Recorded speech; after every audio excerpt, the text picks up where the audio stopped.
পৃথিবীর সবচাইতে পণ্ডিত যে মানুষটা,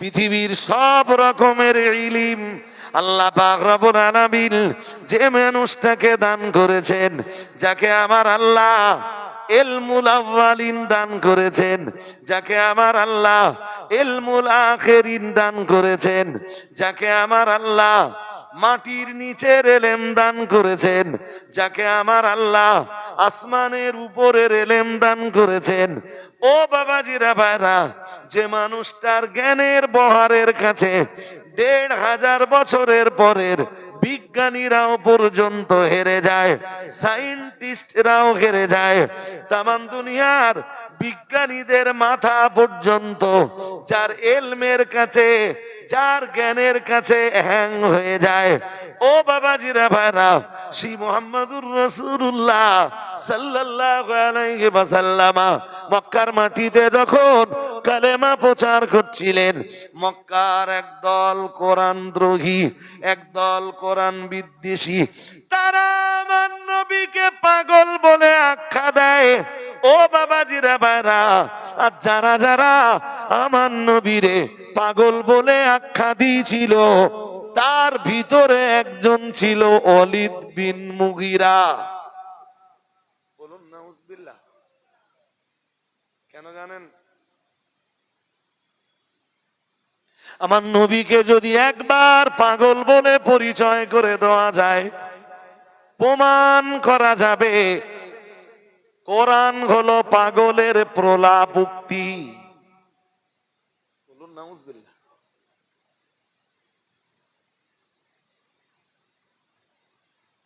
বুঝতে অসুবিধা হচ্ছে? মোহাম্মদকে যদি প্রমাণ করা যায় জাদুকর, তাহলে মোহাম্মদ সাল্লাল্লাহু আলাইহি ওয়াসাল্লাম যেটা বলে সেটা জাদুবিদ্যা। আর মোহাম্মদ সাল্লাল্লাহু আলাইহি ওয়াসাল্লামকে যদি প্রমাণ করা যায় পাগল, তাহলে প্রমাণ করা যাবে মোহাম্মদ সাল্লাল্লাহু আলাইহি ওয়াসাল্লাম যেটা প্রচার করে সেটা বলুন পাগলের, বলুন পাগলের প্রলাপ উক্তি। ঠিক এই টার্গেট নিয়ে ওরা কাজ করছিল। সূরা কালামের শেষের দিকে ওই আয়াত আল্লাহ দিয়েছেন। ওরা যে রাসূলকে পাগল বলেছিল, এই কথাটা আল্লাহ কোরআনে দিয়েছেন কেন? যুগে যুগে পৃথিবীতে যারা হবে নবীর অনুসারী, কোরআনের অনুসারী, তাদেরকেও পাগল বলার লোক থাকবে।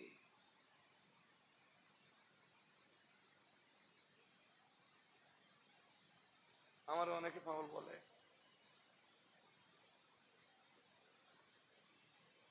Don't care. কেউ খবরটা পৌঁছে দিলে কষ্ট পায়নি, একটা মুচকি হাসি। সেদিনের ইতিহাসটা শুধু মনে হয় যে আমার রসুলকেও পাগল কথাটা শুনতে হয়েছিল। তার মানে আমি এখনো ঠিক আছি, দু চারজন আছে যারা আমার পাগল বলে। রসুল একটু ভেঙে পড়েছিলেন। রসুল এসছেন কেন পৃথিবীতে? আল্লাহ পাকের নবীর আগমন ছিল, আগমনের কারণ ছিল দুনিয়ার মানবতা হারা মানুষ যারা, তাদের মানবতা ফিরিয়ে দেওয়া, বিবেক হারা মানুষ যারা, তাদের বিবেক ফিরিয়ে দেওয়া। ও বাবাজিরা ভাইরা, সভ্যতা হারা মানুষ যারা, তাদের সভ্যতা ফিরিয়ে দেওয়া। মানবতা হারিয়ে যারা পশুত্বকে বরণ করেছে, দুনিয়ায় যারা পশুর মতো আচরণ শুরু করেছে, তাদের ভিতরের এই পশুত্ব দূরীভূত করে দিয়ে তাদের ভিতরে নতুন করে মানবতা জায়গা করে দেওয়া। ও বাবাজিরা ভাইরা, দয়ার নবীকে মহান আল্লাহ পৃথিবীতে পাঠিয়েছেন পাপ পঙ্কিলতায় পরিপূর্ণ যে সমাজ, যে সমাজ পাপের অন্ধকারে ডুবে রয়েছে, দয়ার নবী মুহাম্মদুর রাসূলুল্লাহ সাল্লাল্লাহু আলাইহি ওয়াসাল্লামকে ওই সমাজের কাছে আমার আল্লাহ পাঠালেন। আর বলে দিলেন, সূরা ইব্রাহিমের প্রথম আয়াতে রয়েছে, মহান আল্লাহ জানিয়েছেন, কিতাবুন আনজালনাহু ইলাইকা লিতুখরিজান নাস লিতুখরিজান নাসা মিনায-যুলুমাতি ইলান নূর। পড়ুন আল্লাহু আকবার। আর একটু আওয়াজ দিয়ে বলেন। আল্লাহ বলতেছেন নবী আপনাকে একখানা কিতাব দিয়েছি, একখানা। নবী যেন বললেন আল্লাহ কিতাব আপনি দিয়েছেন, কেন দিয়েছেন, উদ্দেশ্যটা কি জানতে পারি আল্লাহ? ও রাব্বুল আলামিন আল্লাহ, কিতাবের দায়িত্ব আপনি কেন দিয়েছেন আল্লাহ? আপনার এমটা কি আমি জানতে পারি? আল্লাহ পাক রব্বুল আলামিন বললেন লিতুখরিজান নাস। মহান আল্লাহ বললেন নবী যাতে আপনি মানুষ দিগকে বার করে আনতে পারেন মিনায-যুলুমাতি ইলান নূর, যাতে দুনিয়ার মানুষগুলোকে পাপের অন্ধকার থেকে আপনি আলোর দিকে বার করে আনতে পারেন। না, এই আয়াতটা খুব ভালো নিতে পারেননি আপনারা। আল্লাহ বললেন কিতাবুন আনজালনাহু ইলাইকা, একখানা কিতাব আপনাকে দিয়েছি। জানেন কেন দিয়েছি? লিতুখরিজান নাসা, যাতে আপনি মানুষকে বার করে আনতে পারেন। কি থেকে? মিনায-যুলুমাত, অন্ধকার থেকে। কিসের অন্ধকার? পাপের অন্ধকার। কিসের অন্ধকার? ঘৃণ্য কাজের অন্ধকার। কিসের অন্ধকার? গুনাহের কাজের অন্ধকার থেকে মানুষকে আপনি আলোর রাস্তা দেখাতে পারেন। আর একটু মন খুলে বলেন। আমি একখানা কিতাব দিলাম, কেন দিলাম জানেন? সভ্যতাহারা মানুষগুলোকে আপনি যাতে সভ্যতার আলো দিতে পারেন।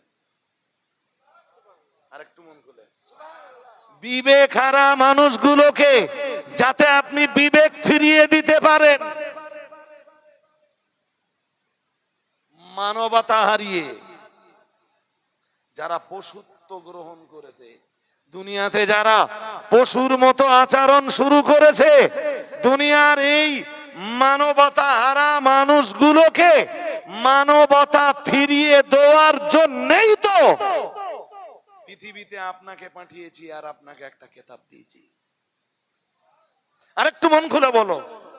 যে মানুষগুলো পাপ করে করে জাহান্নামের কিনারায় পৌঁছে গেছে, ও আমার নবী পাপের অন্ধকার থেকে ওদেরকে টেনে বার করে ওদেরকে আলোর রাস্তা দেখাতে, ওদেরকে জান্নাতের পথের পথিক বানাতে, ওদেরকে জান্নাতের দরজায় পৌঁছে দিতেই তো আমি আল্লাহ আপনাকে পৃথিবীতে পাঠিয়েছি। ওরা পাপ করবে, কিন্তু আপনার কাজ, আপনাকে যে কিতাব দিয়েছি ওই কিতাবের আলো আপনি মানুষকে দিবেন যাতে ওরা জান্নাতের রাস্তা পায়। আল্লাহু আকবার। তাহলে নবী কেন আসতেছেন? অসভ্যদেরকে সভ্য বানাতে, অভদ্রদেরকে ভদ্র বানাতে, নির্লজ্জ যারা পৃথিবীর, যাদের হায়া লজ্জার কিছু নেই, তাদেরকে লজ্জাশীল বানাতে। আর একটু মন খুলে বলেন।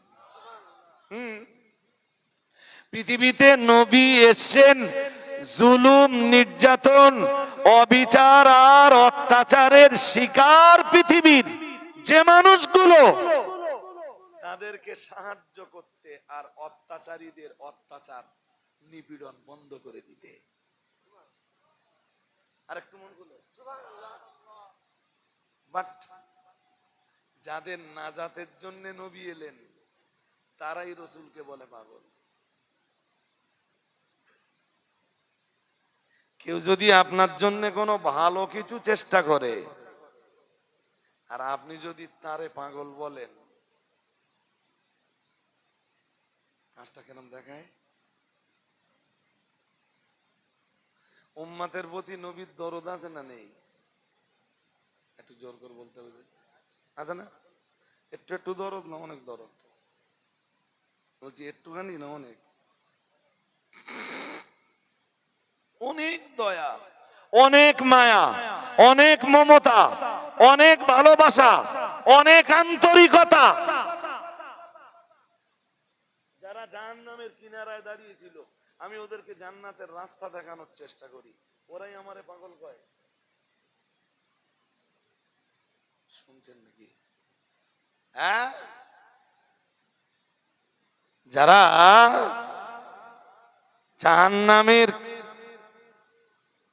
তীরে পৌঁছে গিয়েছিল, আমি ওদেরকে জান্নাতের দরজায় পৌঁছে দিতে চাই, ওরাই আমারে পাগল বলে। যারা মানব রূপে সৃষ্টি হয়েছে,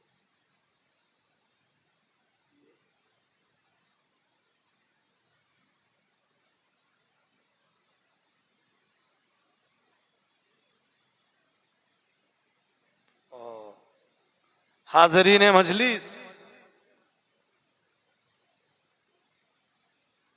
দেখো এটা আমার আগে বলেননি তো। আচ্ছা,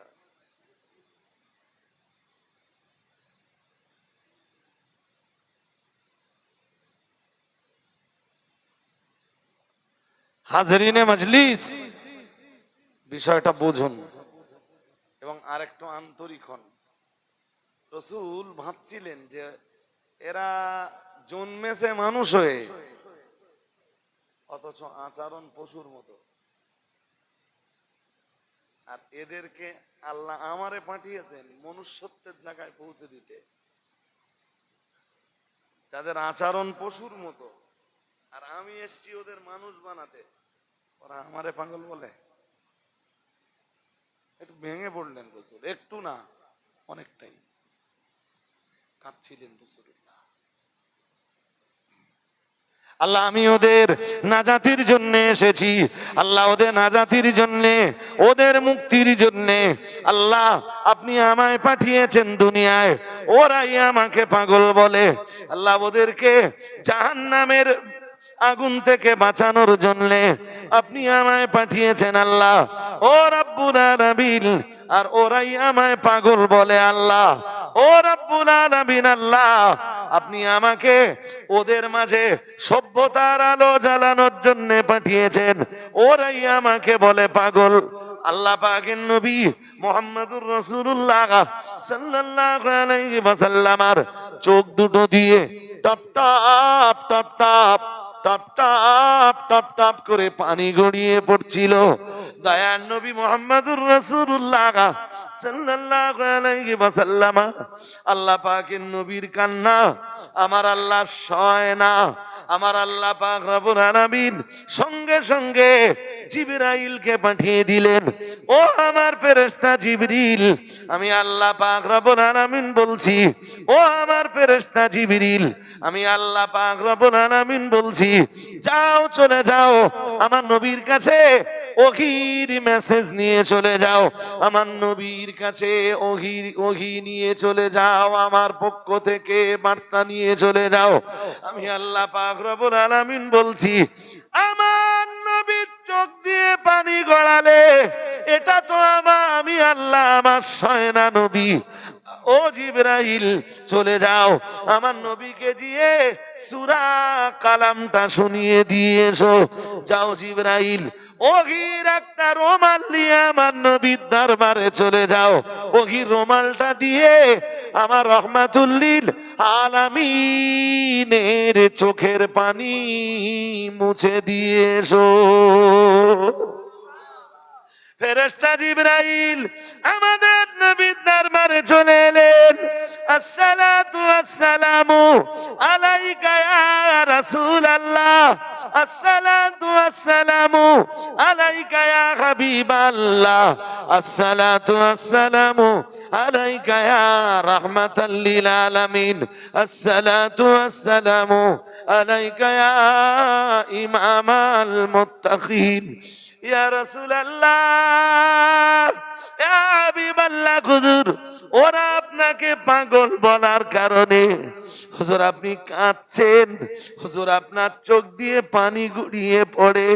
ইয়া রাসূলুল্লাহ, আমি জিবরাইল এসেছি হুজুর, আর আপনি কাঁদবেন না।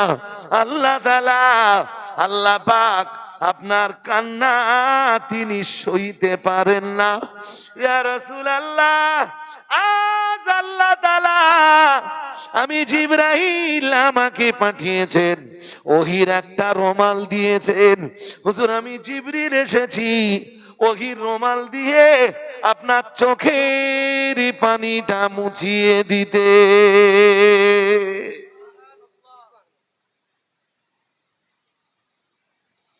হুজুর আমি আপনার চোখের পানি মুছিয়ে দিতে এসেছি।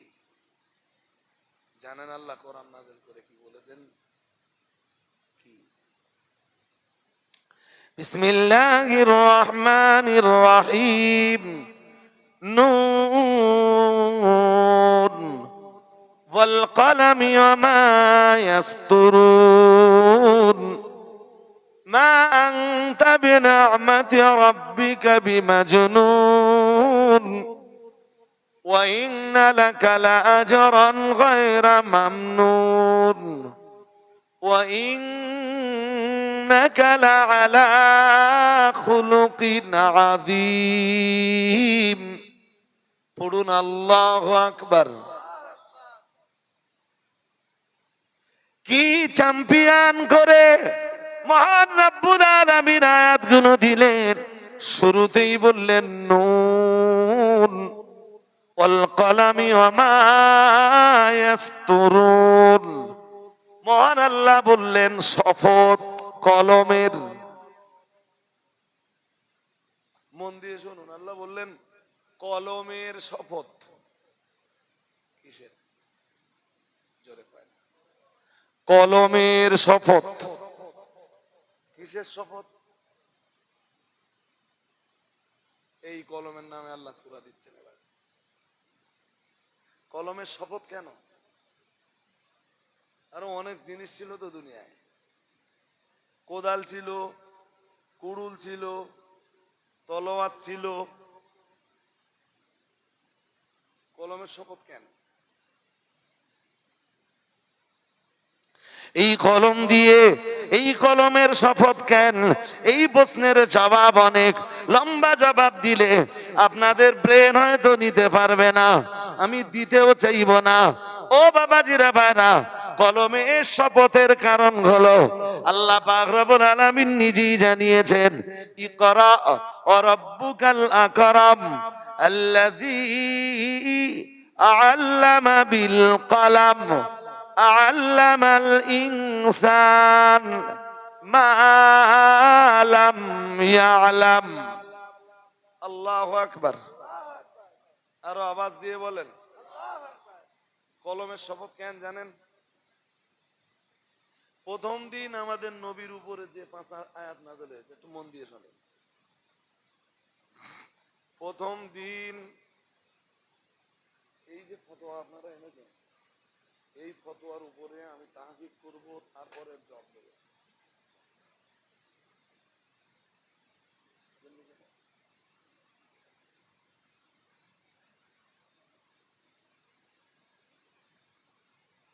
ফতোয়া যে লিখেছে তার চিন্তা, তার মশলা ঠিক আছে।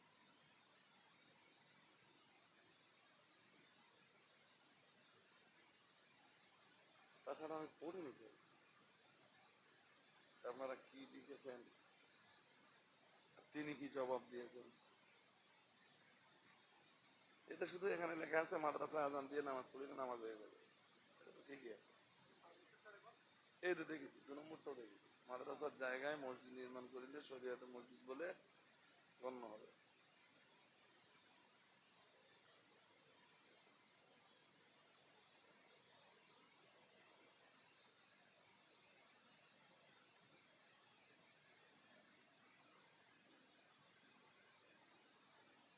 আমি তাহকিক না করে বলতে পারবো।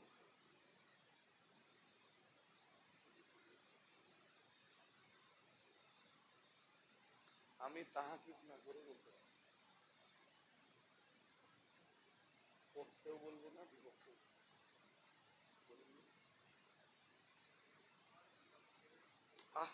আমার কথা বুঝলেন? তাহকিক মানে বিশ্লেষণ,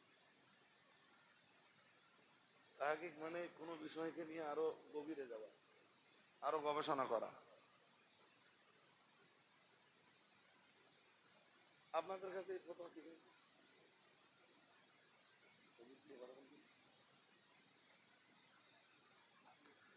হাজারিনে মজলিস, চলুন আপনারা যেন অন্য মনস্ক হন না। একটা ফতোয়া কেউ একজন দিয়েছেন, তো সাধারণত সব ফতোয়াতে সবাইকে একমত হতে হবে এটা কথা নয়।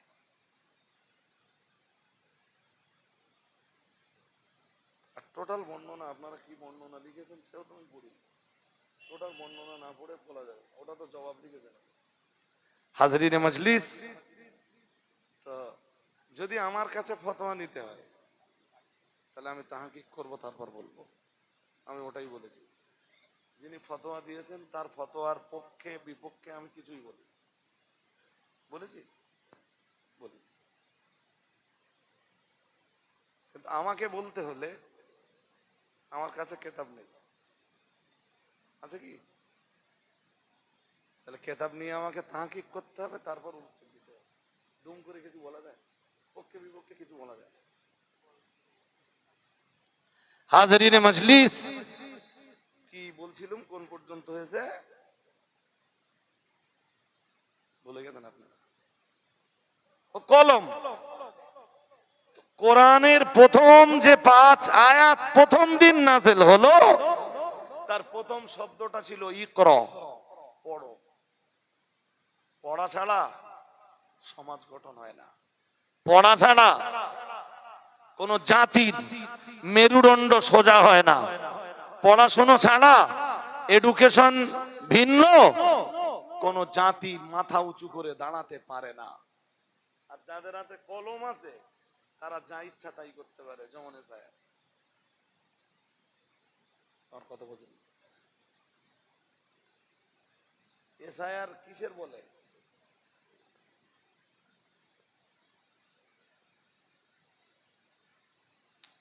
হাজরিনে মজলিস, মনে রাখুন, ওজন্যই মহান আল্লাহ আরো জানিয়েছেন। চলুন আরো একটা কলমের কথা শোনাই। মহান আল্লাহ জানিয়েছেন ইকরা ওয়া রাব্বুকাল আকরাম। আল্লাহ পাক রব্বুল আলামিন জানিয়েছেন ইকরা, হে রাসূল আপনি পড়ুন, ওয়া রাব্বুকাল আকরাম, আল্লাহ পাক রব্বুল আলামিন জানিয়েছেন। আর আপনার রব হলেন মহিমান্বিত রব। ও বাবাজিরা ভাইরা, আল্লাহ পাক রব্বুল আলামিন আবার বললেন ইকরা ওয়া রাব্বুকাল আকরাম আল্লাযী আল্লামা বিল কলম। মহান আল্লাহ জানিয়েছেন যিনি শিক্ষা দিয়েছেন কলম দিয়ে। আরেকটু মন খুলে বলেন। আর আপনার রব মহিমান্বিত, যিনি শিক্ষা দিয়েছেন কি দিয়ে? আমরা জানো বললাম আল্লাহ কলম দিয়ে। কি শিখিয়েছেন আল্লাহ? আল্লাহ পাক রব্বুল আলামিন জানিয়েছেন আল্লাযী আল্লামা বিল কলম। আল্লাহ পাক রব্বুল আলামিন বললেন আল্লাযী আল্লামা বিল কলম, কলম দিয়ে তিনি শিখিয়েছেন, তিনি মানুষকে শিখিয়েছেন কলম দিয়ে। আমরা যেন বললাম কি শিখিয়েছেন আল্লাহ? মহান আল্লাহ বললেন আল্লামাল ইনসানা মা লাম ইয়ালাম, তিনি কলমের মাধ্যমে মানুষকে তা শিখিয়েছেন মানুষ যা জানতো না। আমাদের পড়াশোনা কিসের মাধ্যমে? বলো না, কলমের গুরুত্ব আছে না নেই? আছে তো। আবার কলমের ক্ষতিও আছে। কলমের ক্ষতি নেই? কলম দিয়ে ক্ষতি করা যায় না?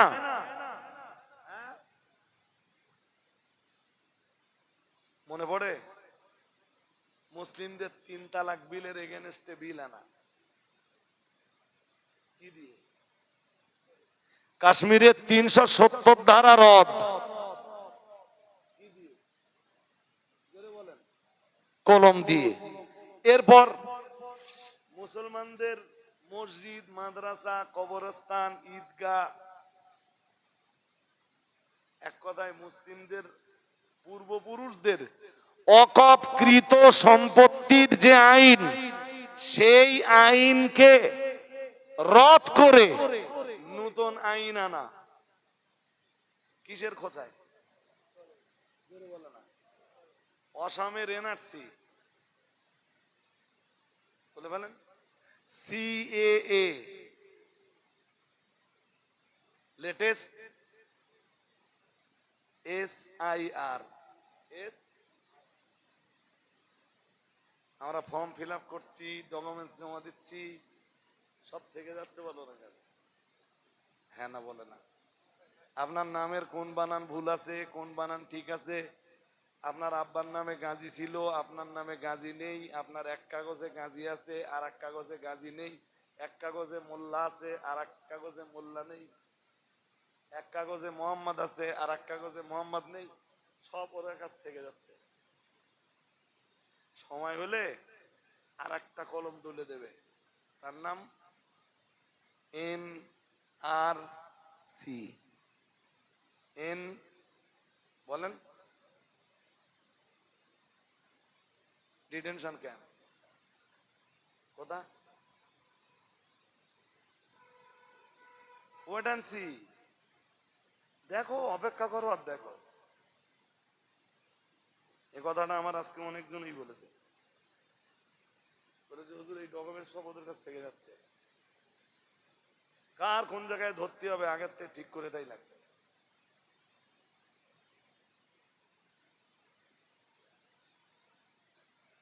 অধিকাংশ মুসলিম পরিবারের কাগজপত্র ঠিক নেই।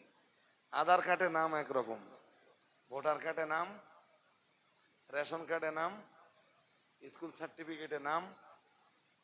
আচ্ছা, নিজের নামটা নাই ঠিক হইলো, বাপের নাম ছোট ভাইয়ের কাগজে একরকম, বড় ভাইয়ের কাগজে, ওর বোনের কাগজে। বাপ হাজি সাহেব ছিল তো, ছোট ছেলের নামে আলহাজ রবিকুল ইসলাম, মেজে ছেলের কাগজে মোহাম্মদ রফিকুল ইসলাম, ছোট ছেলের কাগজে মোহাম্মদ রফিকুল।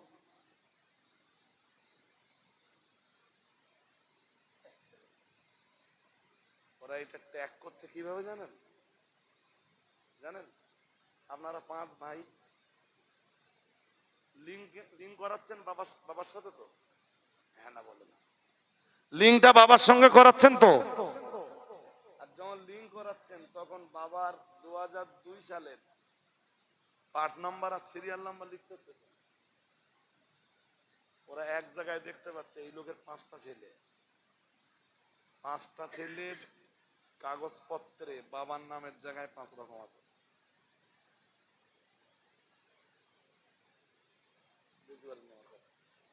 লিঙ্ক করাচ্ছে সব বাবার সাথে তো, ওতেই ধরা পড়ছে না।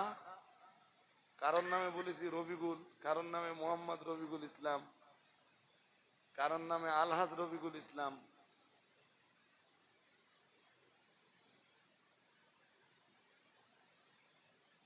ঠেলা সামলাও। তবে খুব বুদ্ধিজীবীরা বলছে যে কারণ নাম যদি চলে যায় এজায়াত থেকে, সহজে তার নাম আর আসবে না। কলম দিয়ে জমল লেখাপড়া শেখা যায়, কলম দিয়ে কলমের মাধ্যমে জাতির সর্বনাশও ডেকে আনা যায়। তাই আল্লাহ ওই কলমের নামে সূরাটা দিয়েছেন, দিয়ে বলতেছেন অল কলামি ওয়া মা ইয়াসতুরুন। মহান আল্লাহ জানিয়েছেন কলমের শপথ, এবং কলম যা লেখে তার শপথ। তোমাদের কলম যা লিখবে, মহান আল্লাহ জানিয়েছেন তার পুরস্কার অথবা তিরস্কার অবশ্যই আমি আল্লাহ বুঝে দেব।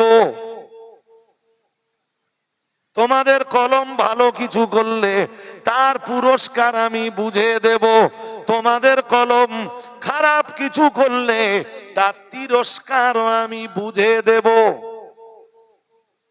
আমাদের দেশের এখন সব চাইতে বড় বড় চুরি কি দিয়ে হয়?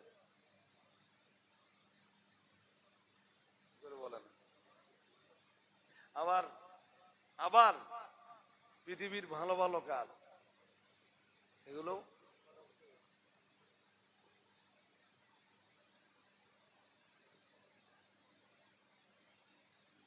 আপনি শুধু অপেক্ষা করেন, যদি বাংলা এনআরসি হয় আপনার এই এলাকার বহু মানুষ ডিটেনশন ক্যাম্পে যাবে, বাংলাদেশি লোকগুলো নিজের ভারতের নাগরিক প্রমাণ করাতে পারবে, কলম তাদেরকে ভরে দেবে। কোথায় জোরে বলেন, কোথায় ভরে দেবে? ডিটেনশন ক্যাম্পে। তারা প্রমাণ করাতে পারবে না আমি ভারতের নাগরিক। যে 12 রকমের ডকুমেন্টস, আপনি বলেন যে ছেলেটার পাসপোর্ট নেই, খুব ভেবে উত্তর দেবেন। যে ছেলেটার বার্থ সার্টিফিকেট নেই, যে ছেলেটা মাধ্যমিক পর্যন্ত পড়িনি, দ্যাটস মিন মাধ্যমিকের অ্যাডমিট নেই, ও কি দেখাবে? আপনার পাড়া গায়ের সব বাচ্চা, পাড়া গায়ের সব বাচ্চা মাধ্যমিক পর্যন্ত লেখাপড়া শিখেছে? হ্যাঁ না বলেন, অপেক্ষা করেন। জানি না সুপ্রিম কোর্ট কি রায় দেবে, তবে আদালত গুলোও এখন হয়ে গেছে প্রায় পার্টি অফিস, প্রায়। হ্যাঁ, আগের দিন রাত্রিবেলা নেতা যা বলে দেবে, পরের দিন আদালতে তাই বিচার হবে।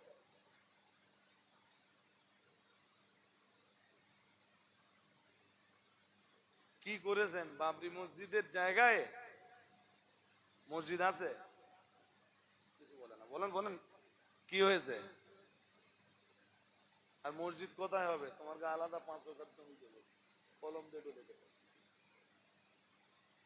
কি দিয়ে ঢুলে দিলে? কি করতে বেরোছ? এই ওয়াকফ আইন নিয়ে এত আন্দোলন হলো, এত প্রতিবাদ হলো, এত সভা হলো, এত মিছিল, মিটিং, সেমিনার, সিম্পোজিয়াম, এত কিছু হলো, কিছু হয়েছে? কলম যেটা ডলে দেওয়ার সেটা ডলে দেবে। ভাই, এই যে ভারতবর্ষের নরেন্দ্র মোদীর আগে 12-13 জন প্রধানমন্ত্রী হয়েছে। নরেন্দ্র মোদী যে অভিশাপ জাতির জন্য ডেকে এনেছে, এই রকম অভিশাপ ভারতবর্ষের দ্বিতীয় কোন প্রধানমন্ত্রী ডেকে আনেনি। শুনছেন নাকি? শুধু এতটুকু শুনে বাড়ি যান, আর এই কথাটা নিয়ে ভাববেন যে রজওয়ারি সাহেব মাটিয়াগাছার মাদ্রাসা রিসালের সবে বলে গিয়েছিলেন, কলম দিয়ে অনেক ভালো ভালো কাজ হয়, আবার কলম দিয়ে অনেক খারাপ খারাপ কাজ। হ্যাঁ, আপনার আদালতের বিচারপতি, আপনি নির্দোষ, এরপরও আদালতের বিচারপতি আপনাকে আপনার জীবন জেলখানার অন্ধকারে শেষ করে দিতে পারে, শুধু একটা দল নেই।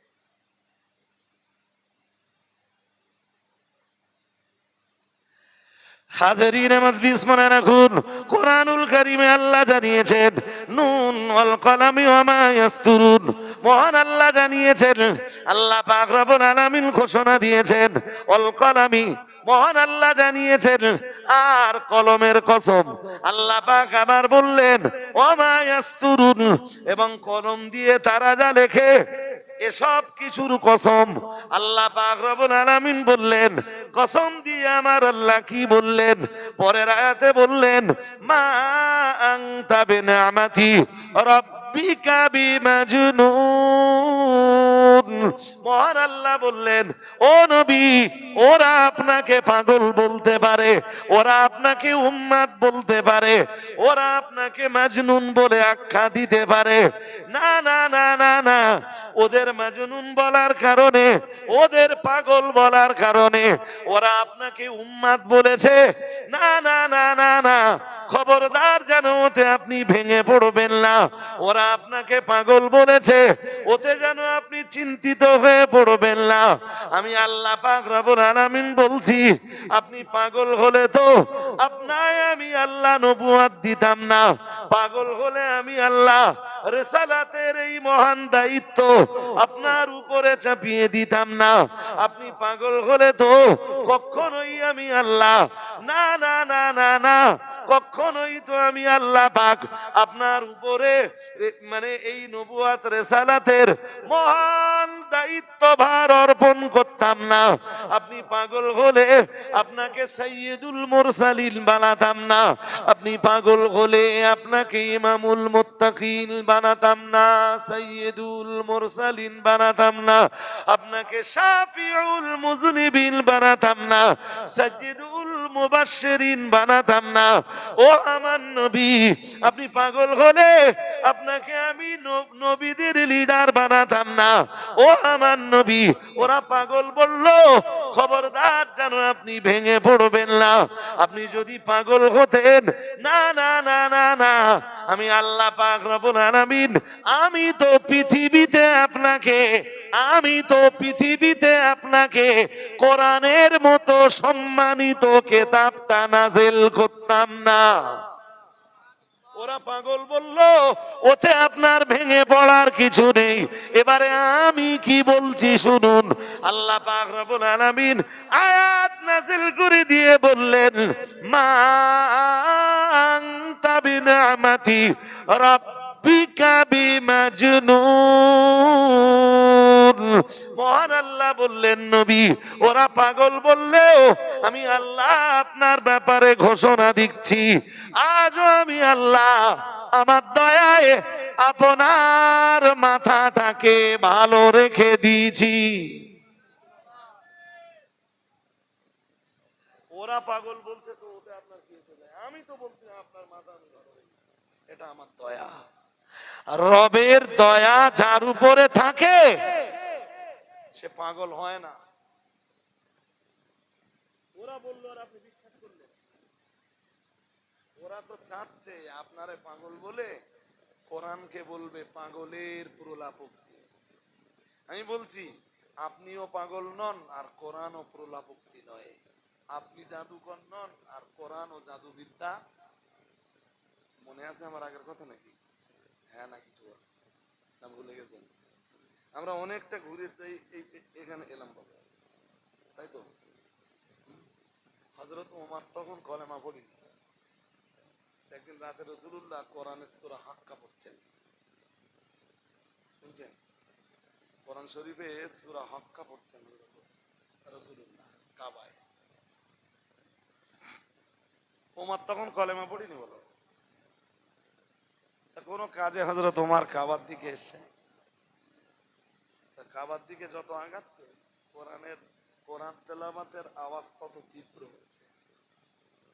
কে কোরআন পড়ছে? খাবার কে কি পড়ছে জানি না, দেখি। হযরত ওমর চলতে চলতে প্রায় আমার নবীর কাছাকাছি হয়ে পড়েছেন। ও বাবাজিরা ভাইরা, দয়ার নবী মুহাম্মদুর রাসূলুল্লাহ সাল্লাল্লাহু আলাইহি ওয়াসাল্লাম, আমার আল্লাহর নবীর প্রিয় সাহাবী হযরত ওমর রাসূলের প্রায় পিছনে এসে দাঁড়িয়ে গেলেন। আমার নবী কোরআনুল হাকিম তেলাওয়াত করছিলেন আর হযরত ওমর শুনছিলেন। শুনতে শুনতে শুনতে শুনতে একটা পর্যায়ে হযরত ওমরের মনে হচ্ছিল কোরআনুল কারীম কোন কবির কবিতা। আসলে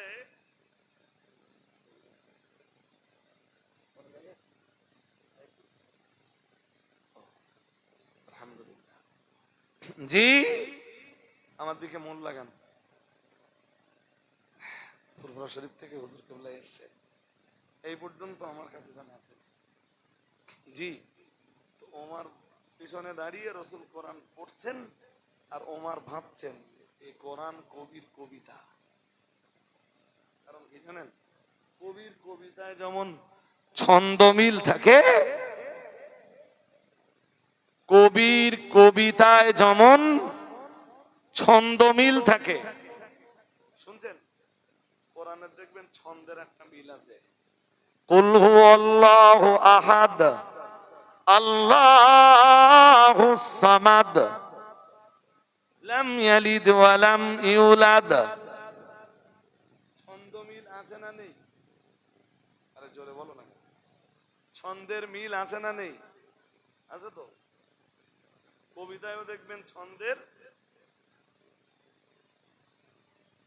তাই নবী সাহাবী হযরত ওমর আমার নবীর পিছনে দাঁড়িয়ে দাঁড়িয়ে ভাবছেন কোরআন কোন কবির কবিতা।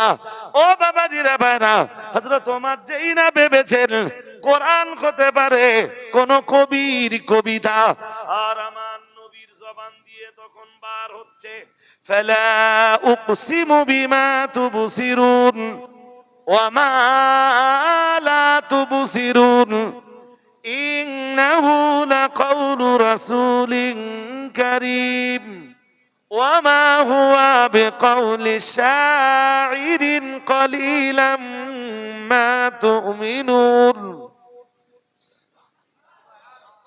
আর একটু মন খুলে বলেন, আমার নবীর জবান দিয়ে তখন বার হচ্ছে, আমার দিকে মন দেন, কি বার হচ্ছে? যে এটা কোনো কবির কবিতা নয়। শুনছেন নাকি? এটা কোন কবির কবিতা, এটা কোন কবির কবিতা নয়। আমি বলি দিচ্ছি জি। তাহলে আগের কথা মনে আছে? এই কোরআন জাদুকরের জাদুবিদ্যা নয়, কোরআন পাগলের প্রলাপ উক্তি নয়। এখন আবার আল্লাহ বলতেছেন কোরআন কোন কবির কবিতা। আল্লাহ পাকের নবী সাহাবী আমার নবীর পিছনে দাঁড়িয়ে দাঁড়িয়ে কোরআনুল কারীমের তেলাওয়াত শুনছিলেন। ও বাবাজিরা ভাইরা, গভীর ভাবে বুঝবার ব্যাপার, উপলব্ধি করার ব্যাপার। এরপরে দয়ার নবী মুহাম্মদুর রাসূলুল্লাহ সাল্লাল্লাহু আলাইহি ওয়াসাল্লামের পিছনে দাঁড়িয়ে হযরত ওমর ভাবতেছিলেন কোরআন যদি কোনো কবির কবিতা না হয়, তাহলে কোরআন নিঃসন্দেহে কোন জ্যোতিষীর জ্যোতিষ বিদ্যা। ও বাবাজিরা ভাইরা, যেই না ওমরের মনে এইটা উদয় হয়েছে, অমনি আমার নবীর জবান দিয়ে তেলাওয়াত হচ্ছে, আমার নবী তেলাওয়াত করছেন কোরআনুল কারীমের আয়াত।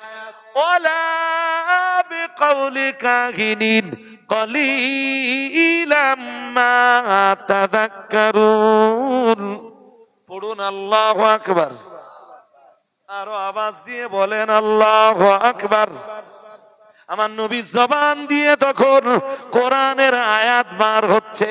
না না না না না, এ কোরআন কোন জ্যোতিষীর জ্যোতিষ বিদ্যাও নয়।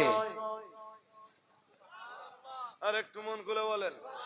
হযরত ওমরের মনে উদয় হচ্ছে কোরআন কবির কবিতা নয়, জ্যোতিষীর জ্যোতিষ বিদ্যা নয়, তাহলে কোরআন কি? হযরত ওমরের মনে যেই নাই প্রশ্নের উদ্রেক হলো, ও বাবাজিরা ভাইরা, দয়ার নবী মুহাম্মদুর রাসূলুল্লাহ সাল্লাল্লাহু আলাইহি ওয়াসাল্লামের জবানে জবান থেকে সঙ্গে সঙ্গে উচ্চারিত হতে লাগলো তানসিলুম মির ইন্নাহু লাকা। মহান আল্লাহ আয়াত নাযিল করে দিয়ে বললেন তানসিলুম মির রাব্বিল আলামিন।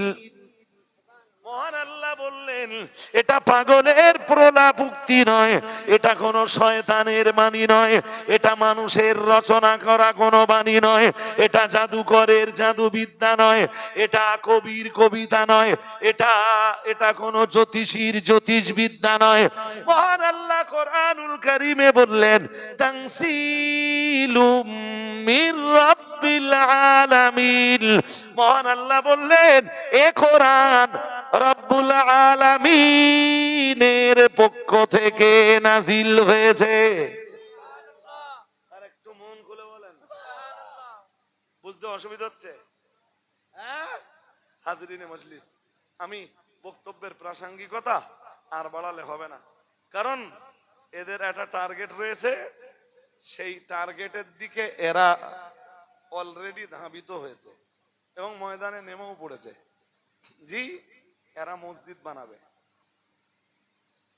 তো আমার আসবার পর থেকেই বলছে, হুজুর মসজিদের জন্য আপনি একটু বলবেন। 11:30টায় ভাইজান হুজুর আসবেন ইনশাল্লাহ। খুব বেশি বাকিও নেই, আমি ওয়াজ করলে এখনো করতে পারবো আর আপনারাও শুনবেন আশা করি। বাট এই কালেকশনের জন্য বাকি টাইমটা আমাকে দিতে হবে। এরা মসজিদের টার্গেট নিয়ে এগিয়েছে, এক কদম অগ্রসর হয়েছে। বাকিটা আগামী দিন আপনাদের সহযোগিতা। আমি মসজিদের ব্যাপারে আপনাদের কাছে একটু হাত পাতবো। হাত পাতবো মিন্স পারলে নগদ তো কিছু দেবেন, আর অলরেডি কেউ কেউ টাকা দিচ্ছে নাকি, অনেকে টাকা দিচ্ছেন। তো একটু মসজিদের ব্যাপারে, এই পাড়া থেকে সেই আমি যে পাড়ায় ঈদগাহ আছে ওই পাড়ায় মসজিদ, মাঝখানে মসজিদ। ও এখন তো অনেক রাস্তা, 1 কিলোমিটার অনেক রাস্তা। তো মসজিদ আপনাদের এখানে দরকার। আমি শুধু ছেলেদের এসে একটা পরামর্শ দিয়েছিলাম, বলেছিলাম যোগ্য উপযুক্ত দক্ষ মুফতিদের কাছে ফতোয়া নিয়ে তারপরে আপনারা কাজ শুরু করবেন। বুঝতে পারেননি? তা অলরেডি ছেলেরা দেখাচ্ছে যে কোনো এক মুফতি সাহেবের কাছে তারা ফতোয়া এনেছেন, এবং ওই যে কবিতা আপনারা দেখছেন, তাতে যে মুফতির কাছে ফতোয়া এনেছেন তিনি মসজিদ হবার পক্ষে ফতোয়া দিয়েছেন। আমার কথা কি শুনছেন নাকি? কথা বললে হবে না বাবা। সে মুফতি সাহেবের ফতোয়া অনুযায়ী মসজিদ করবার লক্ষ্যে এরা অগ্রসর হয়েছে। তাহলে একরকম এদের উপর থেকে দায়বদ্ধতাটা কেটে গেছে। আমার কথা কি বুঝতেছেন নাকি? হ্যাঁ, আমি এই মসজিদের লক্ষ্যেই কত 10-15 মিনিট হাঁটলি